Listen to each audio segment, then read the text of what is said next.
In an age of constant distractions, having a structured system for your inbox means getting things done faster while making fewer mistakes. And whether you're a student, entrepreneur, or working professional, you most likely want a system where you get to decide which important emails get surfaced and which ones get deprioritized. So in this video, I'm gonna share the 6 best Gmail filters for productivity that will continuously work for you after a one-time setup. And if you find any of these Gmail filters helpful, I have a really nice surprise waiting for you at the end. Let's get started. Hi friends, welcome back to the channel. If you're new here, my name is Jeff, and we're all about practical career and productivity tips. So if you're a student or working professional, consider subscribing for more actionable content. Diving right into Gmail filter number 1. Filter comments from Google Drive documents in your email inbox. If you work with any of the Google Workspace tools like Docs, Sheets, and Slides, you know that whenever someone comments on a file that you own or comments at you within that file, you receive an email notification by default. What I like to do is to apply separate labels to comments I receive from Google Docs, Google Sheets, and Google Slides because I actually sometimes want to refer back to the comment or action item even after it has been resolved. And actually within Gmail, the search bar is actually not great at searching for comments specifically. So let's say I want to create a filter for comments from Google Sheets only. I go to the filters and blocked addresses section within Gmail settings, create new filter from at docs.google.com, has the words Sheets, create filter, apply the label, new label, Sheets, and you can even click skip the inbox because after you create this filter, you can click the 3 dots next to the label and choose show if unread.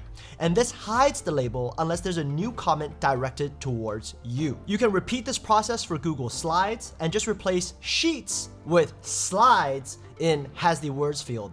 But Google Docs is a little different.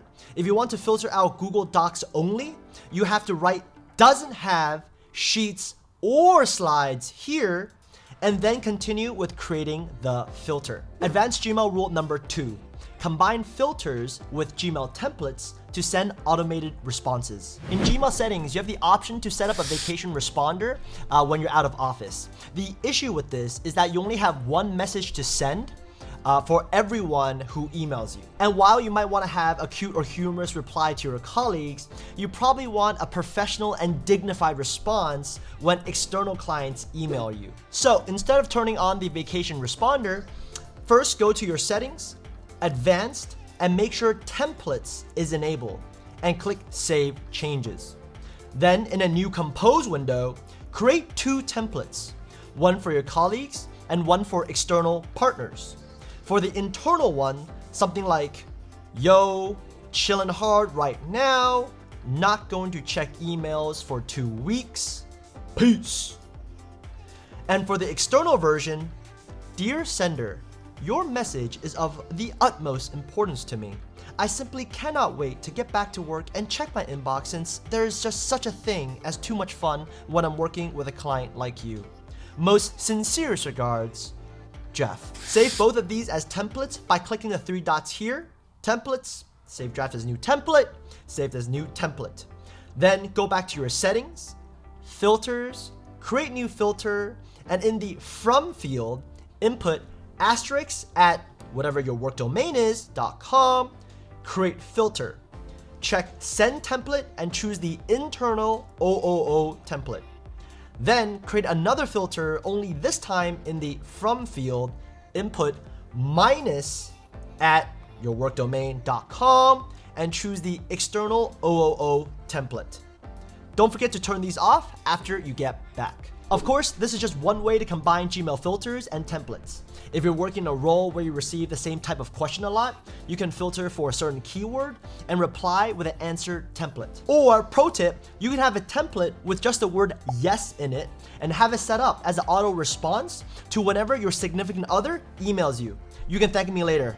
If you're enjoying these tips so far, please smash that like button, and if not, a gentle tap will also do. The number 3 Gmail filter to create is my personal favorite, and it is a filter that automatically archives useless calendar notifications. If you think about it, there's no real benefit to receiving an email whenever someone accepts your calendar invite, because there's no additional action for you to take.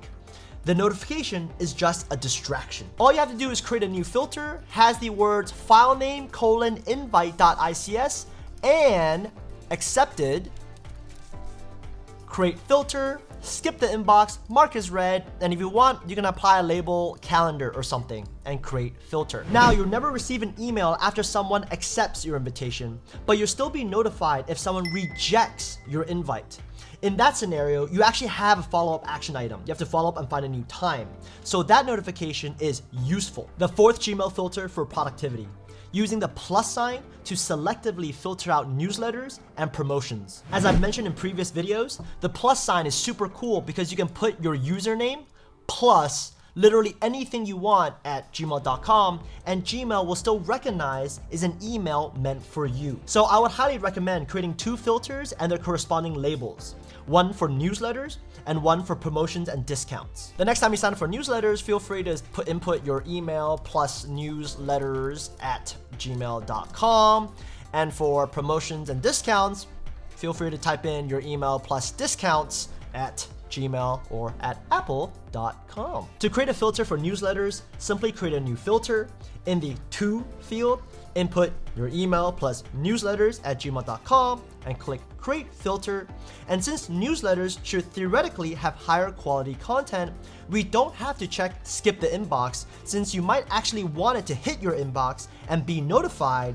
So just apply the label newsletter. Create filter. For discounts, however, these should be deprioritized in order to minimize the number of distractions. So when you create the filter for this category, you want to check skip the inbox, apply the label discounts, create filter, and change the discounts label to show only if unread. By doing so, promotional emails will not hit your inbox by default, but you still have the choice to see that there's one unread discount email, and you can choose to go into it if you want. This just adds a little bit of friction to stop you from being distracted or spending money on useless gadgets. The plus sign trick is also critical to achieving inbox zero. For example, you want to use your email plus waiting at gmail.com to tag emails ready to follow up with someone. So make sure to check out my inbox zero video as well. The fifth Gmail filter for productivity at work, color code your inbox. So let's say you currently have an urgent label that tags all emails from your manager, and you want something that looks simpler instead of the big ugly words urgent. What you can do is go to the label you want to edit, click on the 3 dots, label color, add custom color, and make the background color the exact same as text color and click apply. Now you have a block of solid color that some people may enjoy more than having the word itself. Last but not least, the 6th Gmail filter trick that helps you become more productive. Transfer filters across accounts. If after watching this video, you create some amazing filters and you want to humble brag or just brag to your colleagues and friends, you can easily do so by exporting your filters and sending those to them. Simply go to the filters and blocked addresses page, select all the filters you'd like to share, and click export down below. Then send them the XML file and have them import the filters in the same page. Now, because I'm such an angel, I've already exported the relevant filters from today's video and uploaded them to my website, which I'll link down below. All you have to do is to import those filters into your own Gmail accounts and make some slight tweaks and adjustments. If you want to achieve the inbox zero setup like I have here, make sure to check out that video. I also have a playlist with all my other practical productivity tips. See you on the next video. In the meantime, have a great one.